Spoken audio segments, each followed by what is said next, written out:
Hi, welcome freelance moms, and today you are going to meet Stacy Spensley, who is a health and wellness coach and founder of Center Stage Wellness. If you're looking to become a coach, and more specifically a health coach, or you're already a coach and you always like to hear about other people's experiences and how they became successful doing it, then you're going to learn a ton from Stacy. Stacy has an amazing witty personality. I had tons of fun talking to her, and she's very open about her experiences. We talk about everything from how she started her health coaching business. We talk about pricing. We talk about her experience with the Institute for Integrative Nutrition. And we talk about her experience as a mom and what that means to her business and how that's going to shift her business a little bit. So enjoy this. If you have any questions or comments, as always, post those below. And let's get started. All right, well, welcome, fellow freelance moms. Today we are talking to Stacy Spensley, who is the owner and founder of Center Stage Wellness, and she's a health and wellness coach. So welcome, Stacy. Thanks, Lisa. It's so great to have you here. You know, we met through Thrive Hive, which is an online community of women entrepreneurs. And for anybody who is looking for a group to join, you know, to get insight, we ask all kinds of crazy questions about technology. We support each other by posting different blog posts and that sort of thing. So if anybody is watching and looking for an organization, it's a good one. And I'll post a link down below. But thanks again for being here. You know, I was looking at your website and, you know, before talking with you, just to kind of look and understand the About Me page. And I saw that you used to be in theater and you minored in Japanese. So I thought, oh my gosh, that's so interesting. So can you talk a little bit about how you even got involved in theater, and do you even still use Japanese? Well, the Japanese actually came first, and I took Japanese in high school at a recommendation of a friend. Three of us did. The girl who wanted to take it originally hated it. The other two of us ended up studying in Japan and minored and majored in it in college. So I was an exchange student there before college, and I'm still in touch with my host family. And my little host sister was actually visiting California about 6 months ago. Oh, cool. So I'm still in contact with them, which is really fun. But I don't use it professionally very much. I do have a client in Japan, but she's not Japanese. Oh, okay, well, see, that doesn't. And then in college, I was a theater major. I was a stage manager for theater, which most people don't know what it is. My husband still doesn't really understand what it was that I did. But stage management is basically you're the hub of communication and responsible for maintaining the artistic integrity of the show. So you don't direct it, but you make sure that the director and everybody else shows up on time, and you keep track of everything that happens, all the paperwork, you know, all the contact information, all the blocking, all the design notes, and then you are in charge of making sure everything gets there on time. So we were talking earlier, and you said you're a perfectionist, and I am too. And so it's both a good and a bad job for perfectionists, because this is where, you know, on your resume, when you're like, oh, I'm detail-oriented. Yeah. No, seriously, if you're a stage manager, like, you live and breathe details because it's your job. And the good thing is I'm extremely good at that. The bad thing is it kind of makes me crazy, because being a perfectionist, one of the big problems is, you know, kind of getting stuck in that and getting bogged down in the details and not being able to move forward until something is perfect. And sometimes that can actually be a detriment. And so I think what's kind of interesting is that I was a Japanese minor, I was a theater major, I was working in theater, and now I'm in health and wellness, which has nothing to do with either of those things. And it's something that I think I actually work a lot with my clients on is, you know, you think that your career track is going to be, you know, you graduate high school and you go to college and you study something and you get a job doing that, and then you get married and then you have kids and then you retire and then you die. And that doesn't necessarily have to be your path. And a lot of people, I had last year, one of my clients asked jokingly if all my clients quit their jobs. And I said, no, just most of them. But, you know, a lot of people feel kind of trapped that, well, you know, I studied this and I spent all this money getting a degree in this and I worked there for 5 years. Like, what else can I do? And realizing that there is more out there, I think is really, you know, liberating for a lot of people. Yeah. So. Yeah, no, I agree, because, and also some people have multiple interests, and so they don't know how do I combine all of those things in one business. So, I mean, I know a health coach that on her website she does health coaching, but then she also talks about her juicing book, which is, and she does business coaching as well. So she has this juicing, she has business coaching, she has health coaching, and she's able to kind of follow all her passions. So yeah, that makes total sense. Yeah. It actually does tie in a little bit more, just because when I was a stage manager, it is a high stress position. It's long hours. You work 6 days a week, about 12 hours a day for a really intense period of time. And then often you're unemployed in the middle. Like there's scheduled layoffs, and so you'll collect unemployment, or you're looking for your next gig, and a lot of times it's quick turnaround, stuff like that. And that's where the health actually came in, is because I wasn't healthy. So my friend and I joked in college that a stage manager's diet was coffee for breakfast, coffee for lunch, and dinner if you had time, which you can imagine is not really the best. No. And so I was running that way for 4 years somehow. I have no idea how. And I got out of college, I got married, I had I was working as a retail manager at a place I'd worked through college, and I went back to theater, and I was, going back into the field, and I was making no money, and I was getting no sleep because I was working these small shows where I had a lot of responsibility, and I had insomnia, I had headaches, I had chronic sinus infections, and the director of one of these shows had just gotten her master's degree in acupuncture. And so she was opening her clinic and said, hey, do you guys want to be my guinea pigs? I need to break the clinic in and kind of practice and kind of get my kind of flow down. And I was like, well, that sounds weird, but I mean, I trust you, so okay. And I went in to talk to her kind of about my chronic sinus problems, because I'd seen a Western doctor, and the doctor was like, well, try this nasal spray. And I said, well, what's wrong? And she's like, well, you're probably allergic to something. So like, what? She's like, I don't know, try the nasal spray.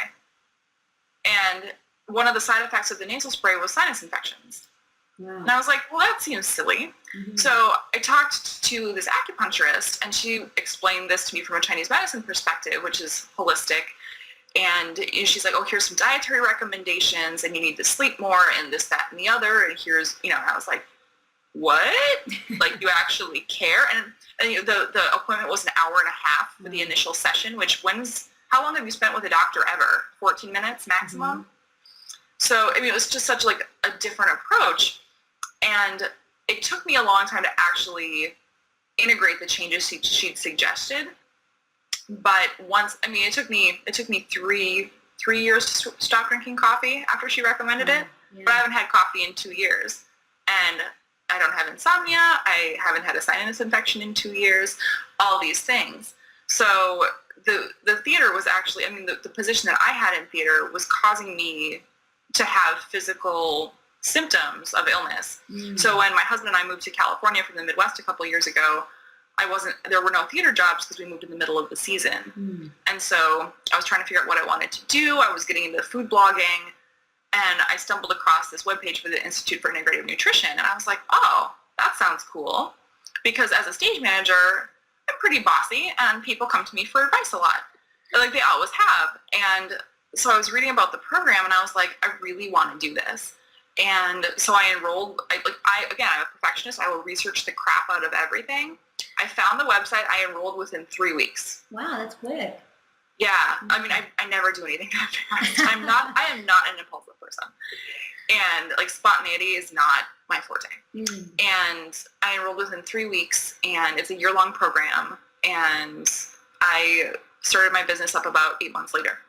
Wow, that's quick. So let's talk about, in 2009 you moved to San Diego, and so what period of time existed between the time you moved there and the time you enrolled in the Institute for? We moved Labor Day weekend in September, and I started IN in May 1st of 2010. Okay. And then, so when you started this program, so I'm sure that was a big investment, obviously, and I'm sure you recommend the program because I've heard great things about it. They churn out tons of health and wellness coaches. So I'm curious, so the day you graduated, I don't know how the program's set up, but the day you graduated, what's that like? I mean, do they just say good luck? I know they host a website for you. I don't even know if you went down that path or if you got your own website, but what happened that first day after you graduated? Well, it's an interesting program, and I looked at some other possibilities as well, and one of the reasons I went with them is you can actually start seeing clients 6 months through. So I started in April, and I actually started my business in January. Okay. So I started seeing clients earlier because they really want you to. I mean, it's like hair school. If you're going to be a stylist, you don't graduate from hair school and then magically have clients. You have to cut somebody's hair first. Right. So they really encourage you to start your business earlier and practice so that because the only way to get better is to do that. So so graduation was actually kind of anticlimactic because at that point I was still working in theater and I was doing a show. And so and that's one of the benefits of the school, not to be like a little ad for them, but that's one of the reasons I chose it, is because it was all distance learning and you can work at your own pace to a certain extent. Is that there's certain, like, tests are on a certain timeline, but you can do 1 module a week, or you can do 3 modules every 3 weeks, or, whatever you need to. So I had kind of been working at a good pace until I'd do a show, and then I'd cram it all in at the end. And that's what I was doing. And so I actually had a couple of practice clients while I was stage managing, which was really complicated, but taught me a lot. Well, how did you initially find them? Was it through the Institute, or did you find them? No, it was actually through word of mouth. One of the things they really encourage is just, which I think for perfectionists is hard, is just telling people what you're doing. Yeah. So especially when you're starting out, because you don't, like, that's the thing, is if you've never had a client, you don't know if you're going to be good at it. But the only way to get good at it is to have clients. Yeah. And so they really encourage you to say, hey, I'm really excited. I'm studying at this school to be a health coach. I need to practice. Would you be interested in doing a consultation with me for me to practice? And then I had some friends do these consultations because, they'd ask me for nutrition advice. Oh, you're in school for this health stuff. Tell me what I should eat. And I'd be like, oh, well, I need to do these practice consultations. Do you want to do one with me? And so they do one, and it's a consultation, so the idea is to see if you're a good fit for coaching. And at the end, they'd be like, oh, that's kind of cool. So, like, when can you actually start taking clients? So if people were actually interested in doing it, I'd be like, hey, well, I need some practice clients. Do you want to be one of my guinea pigs? Yeah. And so I had, I think, 3 people agree to do that. And so I had practice clients that I met. I had, some people that I knew through work, some people that I knew personally, already, stuff like that. And so I just started working with them. And the interesting thing is they probably weren't good fits for me, but they wouldn't have found a coach another way, and I wouldn't have found clients another way. And what I learned from them was what I don't want in a client. Oh, interesting. Which is, and not, what do you think is not what you want in a client? Or I think maybe not saying like what I don't want, but like kind of narrowing down the scope of who I do want. Because it's like, who's your ideal client? Yeah. Well, I don't know, somebody who eats food that wants to be healthy. That's not really helpful. Everybody eats. Yeah. And, people who eat unhealthy food. Well, to what extent? Do you want somebody who wants to lose weight? Do you want somebody who is an emotional eater? Do you want somebody who, is surviving on coffee? Do you want somebody who has an eating disorder? There's a lot of different ways to look at food, which is why I think it's so interesting. And ties into a lot of non-food related things. Yeah. But, I had people that, they wanted to lose weight, but they didn't really want to eat anything different. Or they wanted to, it's like the people that sign up for a gym membership so that they go, but then they don't go, and then they don't know why they're not losing weight. Right, they don't push themselves. Yeah. Right, and so I found that clients like that, like, well, I'm working with a health coach, and like, people who wanted it to be my responsibility for them to be healthy aren't my people. Because I think with coaching is it really has to be, a coach is a wonderful tool to reflect and help you discover what you want to do. Yeah. But they can't live your life for you. I tell my clients that all the time. I'm like, if I could come and like cook and eat your food for you, I would, but I can't. So what's actually going to work in your life? Like, it's great that you say you're going to eat salad every day. Right. Are you actually going to eat salad every day? If not, let's come up with a different goal. Yeah. Which it's not a failure, but we want to do something that you're actually going to do, as opposed to something that you aspire to do but aren't actually interested because you're setting a goal you think you should, not that you want. Yeah, no, that's true. And did you have a system to be able to assess, like, okay, this is not my client, and then if you figure it out down the road that I don't think this is a good fit. Was that a hard conversation for you to have with them? Well, for most people, I mean, I do free consultations still, Oh, yeah. Okay. and that's really, it's just, a 20-minute or so conversation, kind of seeing where people are at, where they want to be, and to see if I'm a good fit to help them get there, and then to discuss their options. So I have a couple different program options that, if you have like a one-time thing, we could work together for a little while. If you want to lose a lot of weight, it doesn't take a month. It takes longer. So we're going to want to work together long-term to achieve that long-term goal. Stuff like that. So in the initial conversation, I can usually tell them about 15 minutes, really, if A, it's something they really want, and B, if I'm a good person to help them get there. I've talked to people that it's like, well, I could help you, but there's probably somebody who's a better match just based on what you're looking for. Yeah. Yeah. And I mean, I have to pay my mortgage, but I want them to have a good experience. And I did make that mistake once. Is there was a woman who was like, oh, I'd been talking to her about detoxing or something. I was doing a detox program, and I personally was doing a detox program with through somebody else. And she's like, oh, I'd love to try a detox. It sounds really interesting. Like, could you help me with that? And I was like, yeah, that's like what I can do as a coach, is set up something individual for you. And she's like, okay, great. Well, let's work together. It's a woman I knew kind of socially. And I made the mistake of, she was so excited. I was like, okay, I'll sign you up. And I think we did 2 sessions, and she just wasn't ready to do the work. And she like freaked out and sent me like a nasty email and was like, I think you're a bad person. And it was something completely unrelated that had happened socially. And she's like, I can't work with you. And I have clients sign a contract, and it's non-refundable. And I just sent her money back. And I was like, I release you. Like, I mean, because a lot of times, like, criticism like that is not a reflection on us. It's a reflection on the person who's criticizing. Yeah. And it really hurt my feelings. But I also, like, it was a giant slap in the face of, you clearly need to be more careful with who you let hire you, basically. It's your responsibility to know if a client is a good fit, not the client's. Yeah. Because, and that's kind of the power of, when I worked retail, whoever walked in the door was who I had to work with. And I mean, I'm pretty adaptable, and I thought I did a pretty good job with that. But now it's like, if you're going to be a pain in my butt, or you're not going to get good results from me, we shouldn't work together. Yeah. There's other coaches out there. There's other clients out there. So. Yeah, no, that's a good point, and I'm glad you do that, because I mean, I even saw it. I don't know if this is the reason why you put it on your website, but you put on your website pretty clearly, like, if I'm not a good fit, I will be happy to recommend somebody else for you. And that's good, because they know that going into it, that, okay, we need to assess if this is a good fit. Not that you're just going to take anybody who has money that's willing to pay you. So that's good. Well, I think it's like when you go to a restaurant and you order a dish and you eat 2 bites and you don't like it, but you feel obligated to finish and you feel bad sending it back. Well, unless there's something wrong with the food, if you just don't like it, you just don't like it, and that's okay. So it's, people I think are sometimes scared because they think there's some obligation, or they won't want to say no. Yeah. But if there's something I really want to work with and they say no, I'm sad, because I think it would be fun.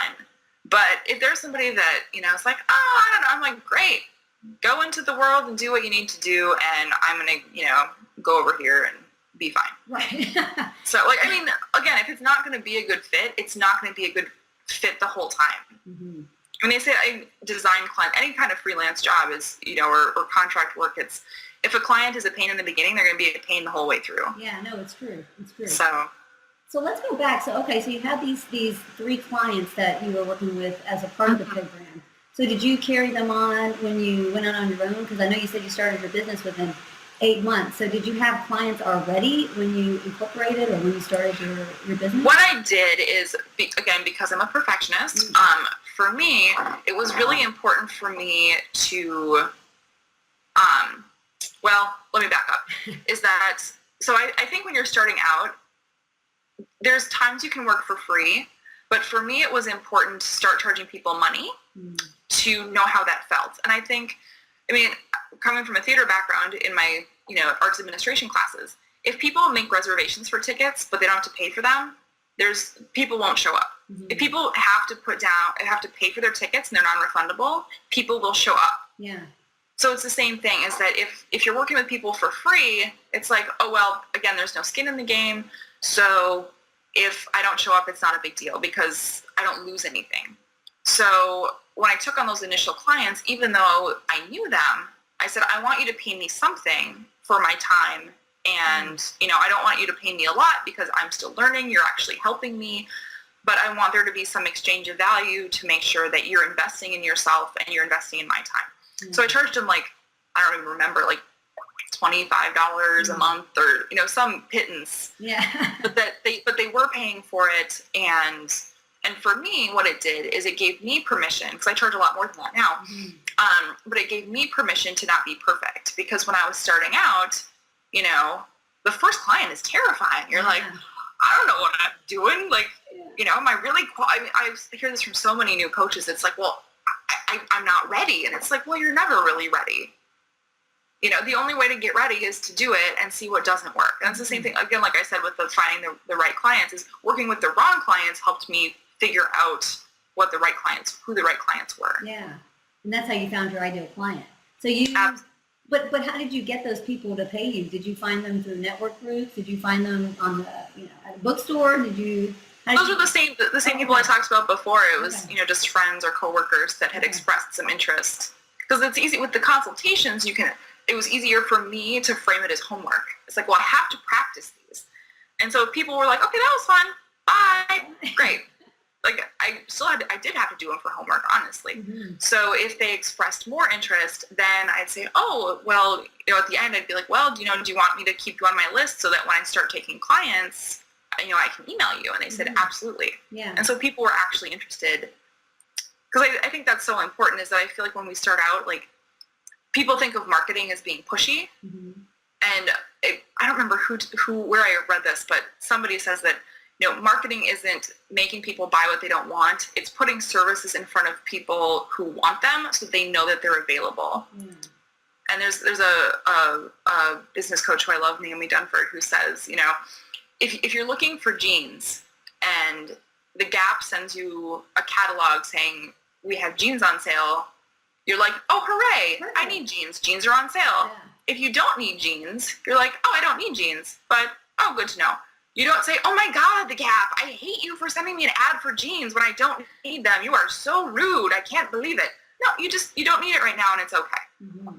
But it's potentially when I do want to buy jeans, I want that information. Yeah, no, I love that. That's a great example. It's true. You have to think of marketing in a different way, or you're not going to be successful. It's very true. So, okay, so you're working with these clients. You're charging nothing, really. So what's the evolution of you're charging a little bit, but... A pittance. A pittance. Okay, to use your word, yes. So when did you feel comfortable saying, I'm going to charge a little bit more? And what was that? I think, when was that? It was I got my business license in January because I'm very by the book. So the state of California says you have to have a business license if you're making money. And so if I was going to charge those clients, I had to have my business license. Yeah. So I got that in January of 2011 and took a couple clients on. And then I worked with them for 6 months. Mm. And I think I took on my first higher paying client in May. Mm. And it wasn't that much more. It was still like $95 a month. Mm-hmm. So it was still kind of entry level, but close to $100. And $100 feels like a lot more than $25. Yes, it does. It's in the grand scheme of how much you pay for, if you think about how much you pay for your rent or mortgage in a month, still not that much money, but, it felt like a bigger number. Yeah. So I had met her at a blogging conference, actually, and we'd been chatting. And then I'd been posting, we'd connected on social media after meeting in person. And I'd been posting some things about my coaching practice. And she emailed me. She's like, wait, you're a health coach? Or you're a health coach, right? And I was like, yeah. And she's like, oh, I need to talk to you. I was like, oh, okay. But really, it's what more do you want than customers beating down your door, right? Yeah. I was like, okay. So I'm like, okay, let's do our consultation. And, normally I at the beginning, I'd schedule like an hour for this consultation. We were done in 20 minutes and she was signed up and sending me a check. Wow. And she is one of my ideal clients. Oh, okay. So in that conversation, what do you think? Because I know this is hard. It's so competitive, the health and wellness industry. There's so many health and wellness coaches. So after doing this for 2.5 years now, right? It's been about 2 years. What do you think people are drawn to in terms of you? Like, and I know I'm putting you on the spot, but No. what do you think they get when they're talking to you in that first 20 minutes, hour, whatever it is you have with them? I think one of my strengths is that I really provide a safe space for them because, again, like I said, like with a doctor, you don't really have a lot of time with the doctor. The doctor's not allowed to have a lot of time with you, really, is the issue. And I have time. And so really I give you a safe space to kind of talk through and think through what's really going on instead of what you think is going on. Yeah. And really kind of make that discovery. And then also especially in health and wellness, there's a lot of people that say, oh, what you need to do is eat vegan or paleo or raw, or you need to do this workout, or you need to do this detox. And the way that I work is you need to do what's right for you. And I'm not going to judge you. I mean, I tell my clients, I'm like, I had junior mints and tortilla chips for lunch today. Was that my best choice? No, but I want to have a salad for dinner, and it's okay. And so showing them that, like, I don't eat like a perfect person. I don't work out every day. I don't work out very often at all, in fact, which is something I'm working on. I have a coach that I work on stuff with. So having not a prescribed dogmatic routine that they have to adhere to, because again, I work with a lot of perfectionists. And so these are the people that to kind of go to the extreme is my New Year's resolution is I'll go to the gym every day and I'll never eat sugar again. And then they are at work one day and they have a meeting that runs late and they don't go to the gym and there were donuts at the meeting, so they ate a donut and they're like, well, I failed, so I give up. Because it's very black and white. Yeah. It's like, if I'm not 100%, it's nothing. And really giving them the space and permission to try new things and to see failure as a learning experience instead of the end of the world. Yeah. No, that's great. See, and I'm sure that's why people are drawn to you, because you do want a safe place for health kinds of issues, especially if you're losing weight or you have issues with food or whatever it is. But I'm curious, you're from Minnesota, so do you find that it's easier to be a coach a health coach in California, or does it matter, like geographically? I've only had one local client. Oh, okay. I actually do most of my work on Skype and over the phone. Okay.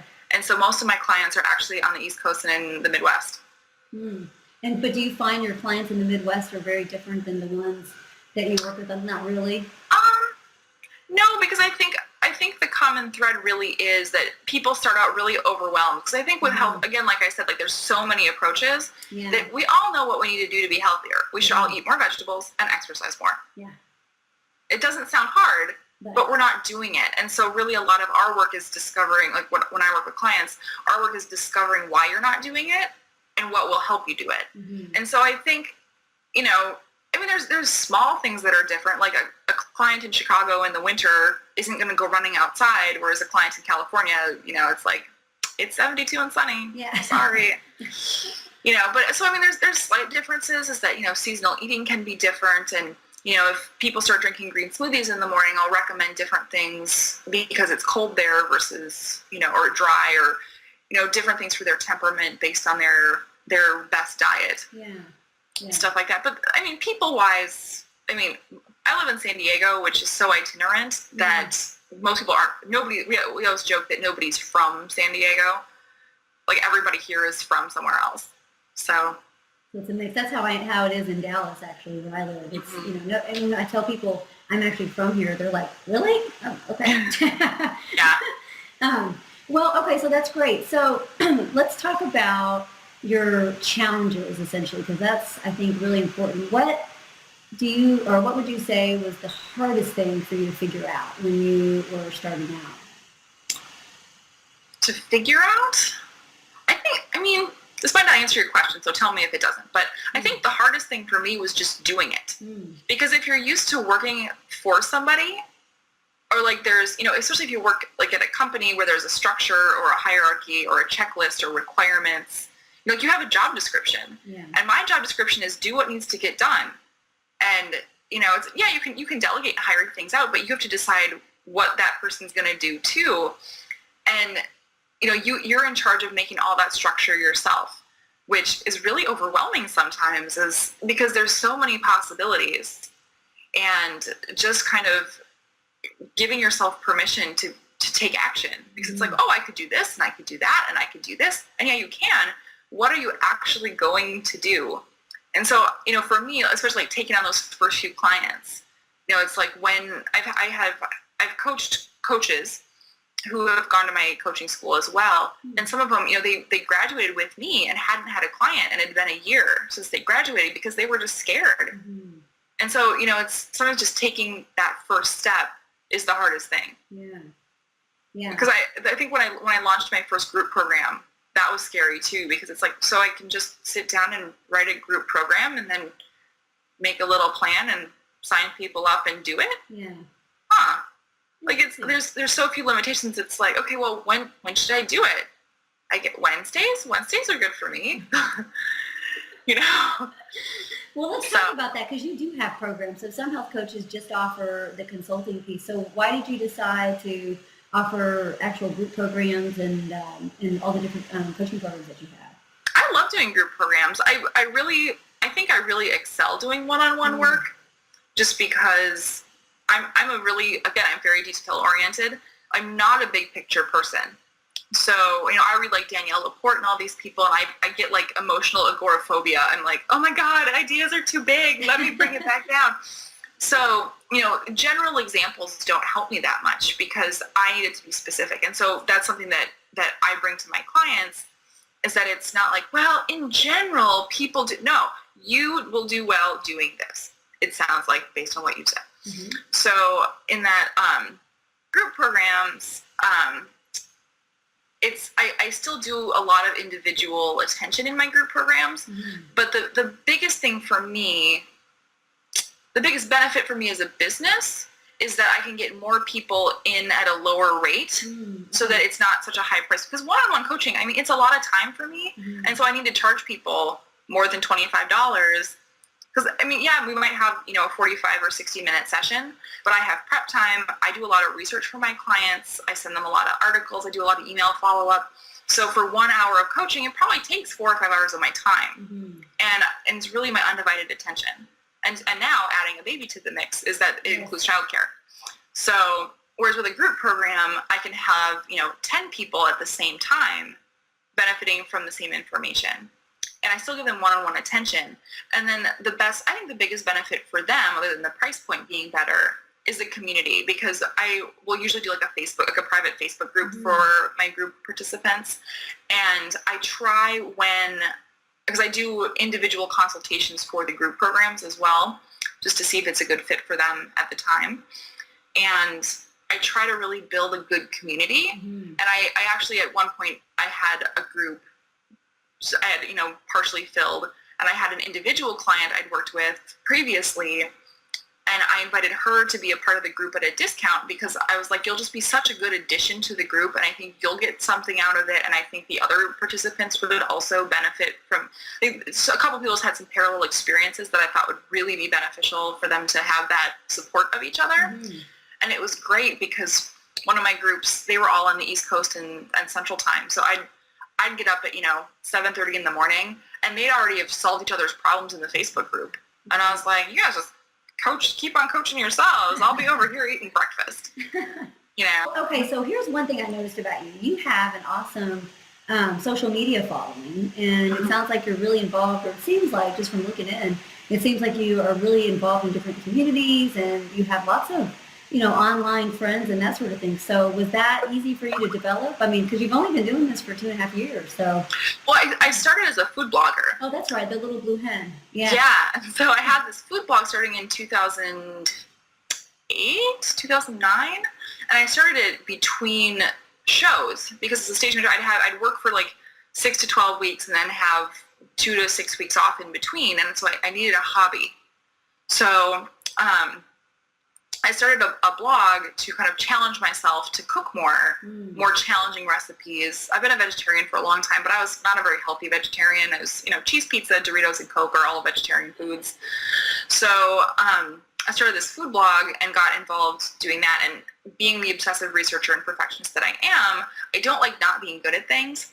So I started blogging and I wasn't good at it because I was new. And so I was like, okay, well, I don't like being bad at this. How can I get better? And so I learned all about that. And so I jumped on the social media bandwagon, and I love Twitter because it's like going to a fancy party in your pajamas, but I'm an extrovert, clearly. So it's really nice to be able to reach out and communicate. And then when we moved to California, we didn't know anybody. We knew one person in the entire city when we moved here for my husband's work. And my husband was working 60 hours a week. He didn't really care for his new position. We had one car. We lived in like kind of a suburban area where you couldn't really walk anywhere. And so social media really allowed me to interact with other people in a meaningful way as much as you can online, but then also connect with them. And I've made some wonderful friends on Twitter that I've met in person. We visited each other. We Skype. You know, I'm going to a friend's wedding in September who I met on Twitter. You know, that's awesome. Well, have you have you ever got clients from social media, like actually paid clients? Absolutely. Yeah, like I said, even that woman that I met her in person at a conference, but we only talked for a few minutes. And so we connected on social media because we were like, we think we'll like each other. We just don't have time to connect right now. So let's follow up on social media.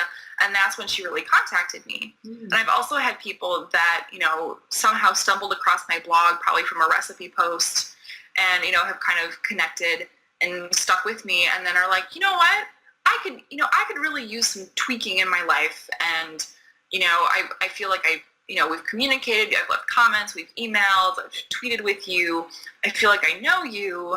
I'd feel comfortable asking you for help. Because that's one thing, as a perfectionist myself, is that I should be able to do it myself. Yeah. And that stubbornness of not wanting to ask for help or knowing how to. And so I think that comfort level allows people to feel that I'm approachable to them because they've gotten to know me, even if it's just online. Yeah, you don't want to feel judged and that sort of thing. It doesn't sound like people feel that way with you, so I can see why they're drawn to you for sure. I sure hope not, because again, I said, you didn't hire me to judge you, you hired me to help you. Yeah, exactly.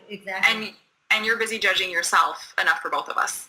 An excellent point. No, that's great about social media, because like being in this world, I just wonder how, you know, can you really get good clients by using social media? And I know the answer is usually yes, but I just wanted to know from your own experience, has that been possible? Yeah. Oh yeah, I think it's, the trick is that you have to be following the right people. And because my friend and I have actually done some social media classes for other health coaches who have asked us how we've gotten our following and connected with people. And again, you have to participate. And if you just use it as a bullhorn and are, you know, doing the marketing of yelling at people of like, well, I'm a health coach, you should hire me. Well, that's not helpful. But if somebody has a health question, you answer it and provide them a resource, then they see you as a resource, because you're not saying you should hire me. You're saying, hey, I know about greens. Here's some information. Then when they have more questions, they can come to you. And then when they realize what you can do for them, if they want that service, then you're at the top of their list. Yeah, no, that's true. And so if you're only following Kim Kardashian, like Kim Kardashian's not going to hire you. She's busy naming her kid weird things or whatever she's up to today. So. I love it. Okay, so here's a big question I have for you, because I know my audience, they're mostly moms. You just became a mom. You have a 4-month-old son, so I think that's just a beautiful thing. How? I know we talked before, you're taking that time off these first 4 months, so now you're in a position to, I'm assuming, where you want to get back and find clients again. So what are you going to do? How are you going to do that? This has been a struggle, because I originally, I was like, okay, I'll take like 8 weeks off, and then, and then 3 months had gone by, and I was like, oh, I should probably start working again, huh? And when you're not sleeping those first couple of weeks, you don't know what day it is anyway. But I did plan. That was a big thing for me, is planning to let myself be a mom and not worry about my business and just be okay with that. Yeah. And so then the trick for us is that my husband doesn't work 9 to 5. He's a hotel manager. And so he mostly works second shifts, and he works 45 minutes away. So he's basically gone from noon until midnight 5 days a week. He works 6 days this week. And his schedule changes every week. So he doesn't work Monday through Friday. He works weekends plus 3 other weekdays. So what we did is we discussed it think when I was pregnant, and we're like, okay, I'm not gonna go back to work full time, because one of the reasons that I did quit stage managing is because we wanted to have kids, and we've been married, 6.5 years, and I knew that working 72 hours a week, 6 days a week, when we moved away from our families, and my husband working 12-hour days, was not conducive to having children and raising them in a way that we wanted to. So I'm not saying there's anything wrong with daycare, but daycare's not open that late unless it's grandma, and grandma lives 2,000 miles away. So when we were pregnant, we talked about what that would look like. And so, like, for example, right now it's, 10:30 my time. Yeah. My husband's still home because he doesn't work until this afternoon. And so he has the baby right now.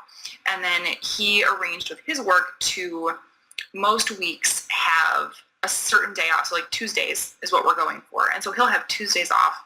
So I can actually schedule clients on Tuesdays, because the trick is that most coaching clients do work during the day and want to talk in the evening when he's at work. So having one set day a week where I can meet with clients, and then in the mornings I have a little bit of work time when he's home, and then of course sneaking in during nap time when we're having nap time, which is not this week. Yeah. You know how that goes. We were talking about that earlier, how you try to sneak it in, but as soon as you sat down, you're 2 sentences into your newsletter and suddenly the baby wakes up, well, baby wins, because the newsletter's not crying. Yes. Yeah. It's not immediate. So it's challenging, and we're still kind of easing into it. But another thing is that because I do work with clients virtually, is that one of my clients that I've worked with previously is in Japan, as I mentioned. And so with time zones, I'm going to meet with her after baby's bedtime. So he goes to bed, 7:30, 8. I'm going to meet with her about 8:30.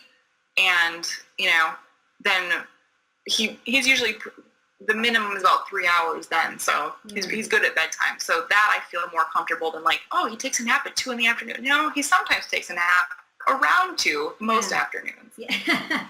So. No, I know. It's a hard schedule to work out when you're a mom. I mean, like we were talking, there's only certain pockets of time that you can actually work, and you're getting in the groove, and then you have to stop, and you're like, oh, God, I wish I had a big chunk of time to actually do it, but it's hard. I mean, are you... So having my husband help me carve out, like, Tuesday is so, just for my brain, it's like I know that the baby's taken care of, and then I have a friend who's going to probably come over one night a week from time to time, so that I can, just kind of concentrate for 2 or 3 hours. And the other thing is that I'm also going to change some of how my coaching practice works. So previously I would offer different length programs with, certain, a number of phone calls per month or whatever it is.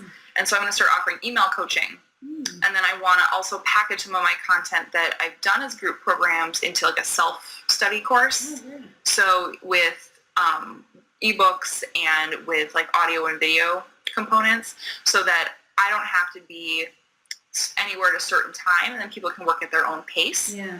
So it's a little bit more flexible for them as well. Smart. That you have to have that. I mean, they say passive. I don't even know what that means. Passive income. I mean, I do, but I don't.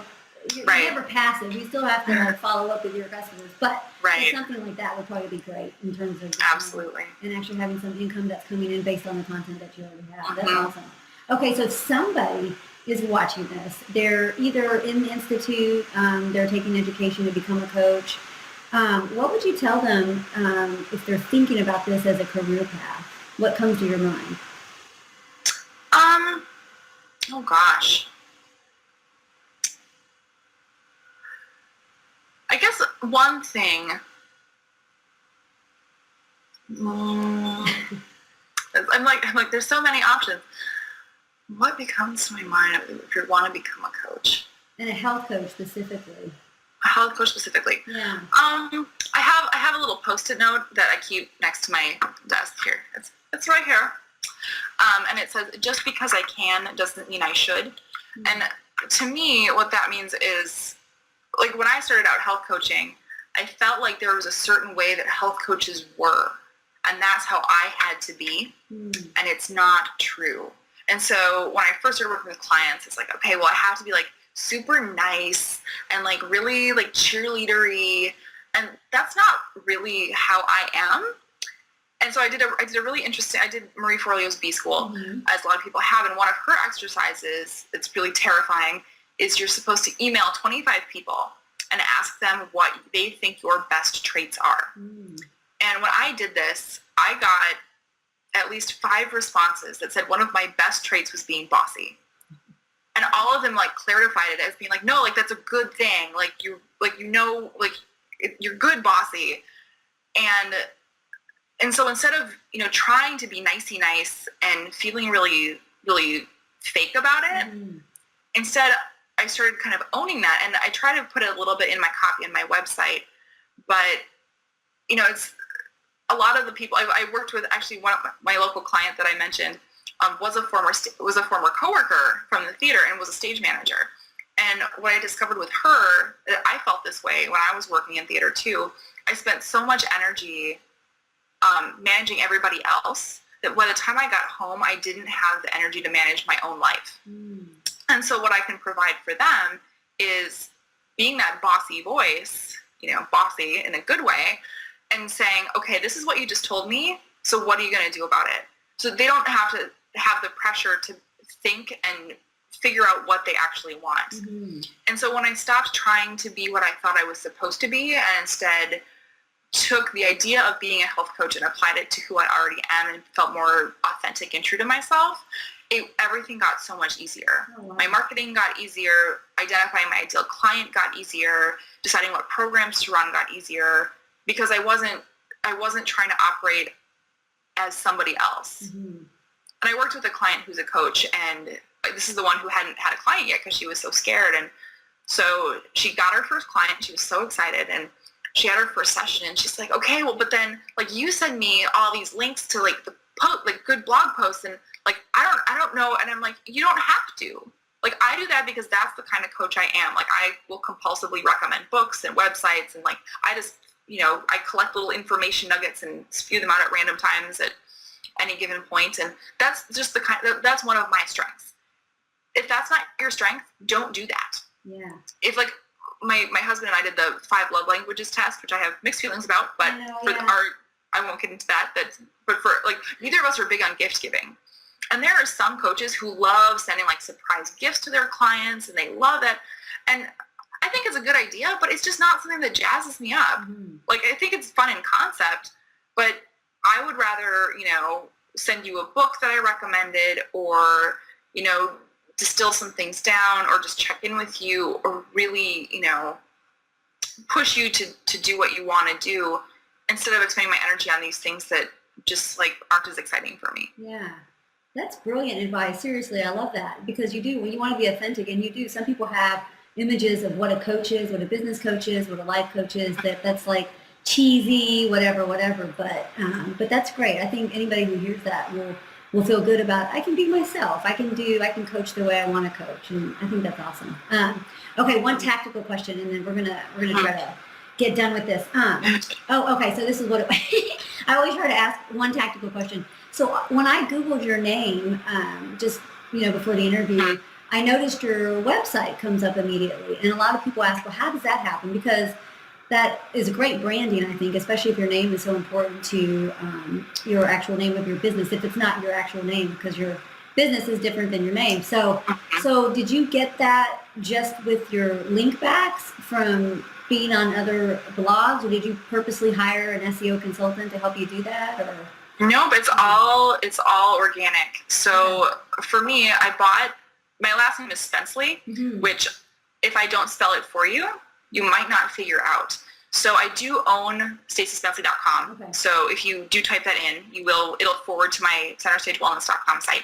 But the biggest things are that I've been blogging for a couple years, and so that will come up with my name. And then all of my social media branding matches. So my Twitter handle is Stacy Spensley, and Twitter and Facebook will actually come up in search and will kind of add to your algorithm. And so on my Facebook page, it isn't just Center Stage Wellness, it's Center Stage Wellness with Stacy Spensley. So if you search not only on Google or whatever, but also within Facebook, if you find my personal profile, you'll also find my business page. That's great. So just keeping it really consistent.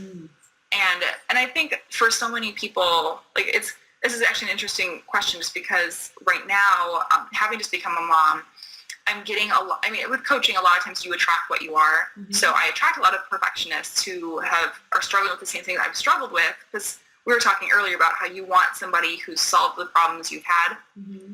I once read a newspaper article about somebody who had gotten out of a lot of debt and then was like, became a money coach, and somebody had a snarky comment of like, well, if they got themselves into all this debt, why do you want to hire them? I was like, well, it's like asking somebody who's never weighed more than 120 pounds how to lose weight. Yeah. It's like you need somebody who's lived it and experienced it, as opposed to like, well, I read in a book that you're supposed to do this. Mm-hmm. Like, no, what did you do to get these results? Mm-hmm. And so I'm getting a lot of questions now about pregnancy. And I had a honestly, nobody likes to hear this, but I had a really great pregnancy. I had a really easy delivery. Like, everything was pretty fine. Mm-hmm. Everybody wants the horror story, but then everybody wants to know the secret. And so, it's like, what products do you use as a healthy person? I have, other health coaches that are like, I'm pregnant. I don't know any other health coaches that have, new babies. Mm-hmm. Did you use a doula? How did you choose your midwife? How did, all of this? And so I'm thinking about, also adding on like programs for moms, just because that's the kind of questions I'm getting right now. Mm. And, but so if I decide to do that, well, do I want to keep it under the Center Stage Wellness brand? Or do I want to, have it as a separate thing just under me personally? And so by keeping the branding consistent and under my own name, if I had, healthypregnancycoaching.com, and I decided to run a program for not moms, like, that doesn't make any sense. Yeah. That'll be interesting to think through. I'll have to follow you with that one. We can talk offline. I have some ideas maybe on that. Yeah. Like I said, I've been when I was a stage manager, I was also freelancing, and I also do some freelance kind of copywriting and social media work for other companies. But that I've been doing for years. The mom thing, I've only been doing for 4 months. Yeah. So you're new to this, right? Yeah. And I feel like I'm going to be new for the 18 years I'm doing it. I don't think I'll ever get to a point where I'm like, I got this, Exactly. I was talking to another mom who's a coach, and she has a 2-year-old and an 8-week-old. And I was thinking, I kind of wanted, Anna, we need to do a program together, because you have a baby, but you've also been through it before, and it's always a different experience. Mm-hmm. But, I have some of the other background a little bit more, but I'm really happy, like coaching, you don't have to necessarily have expertise in an area, but I'm like, but I barely know what I'm doing yet. So. I know, it's true. Oh, one other thing I thought about too is, and this is a tactical question, but a lot of people who graduate from the Institute, they use their hosting. Did you ever use their hosting?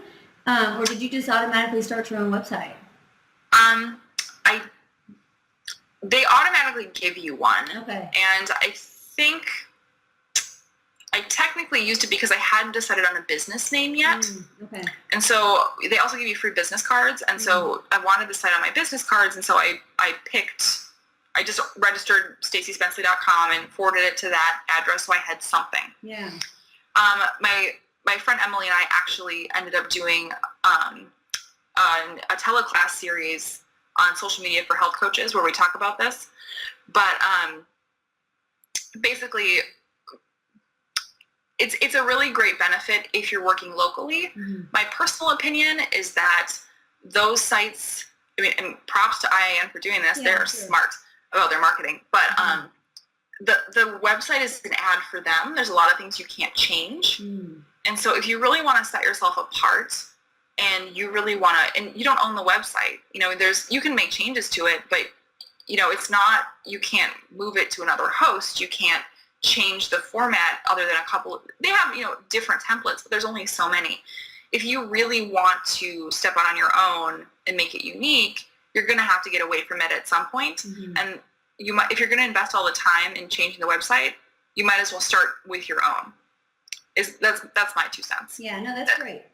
I recommend it for people if they're really overwhelmed and they're not technical. Mm-hmm. Like, it's a great place to start. Mm-hmm. And it's great that they give it to you. There's a lot of people, it's like, it's a mom in her 50s who is now an empty nester and like needs some purpose, and so went to coaching school to help her friends get healthy, and isn't real computer savvy. Totally fine. Mm-hmm. But I've been on computers since junior high, and I'm really comfortable with it. And so for me, it just made more sense to go out on my own before I sunk a lot of time into making something work that I wasn't going to keep. Okay, good. No, I appreciate that. That's good. Because I was wondering about that, not knowing a lot about the Institute. Okay, fun question. So, and then we're done. Yoga, cardio, or Pilates? Ooh. I do all three, but for different things. So okay. I'm a big fan of Ayurveda, the Ayurvedic approach, which is ancient kind of Indian, East Indian medicine, like traditional Chinese medicine, but from India. And they have the concept of the dosha. So there's 3 different types of bodies and temperaments. And I am a Vata type, which is the winter air type. And so for me, yoga is excellent as like a grounding experience because as an airy person, I tend to be up in my head and, I have a very busy mind and things like that. So for me, yoga is a great way to slow down. Okay. Cardio I like to do just to loosen my whole body up because I tend to get very tense.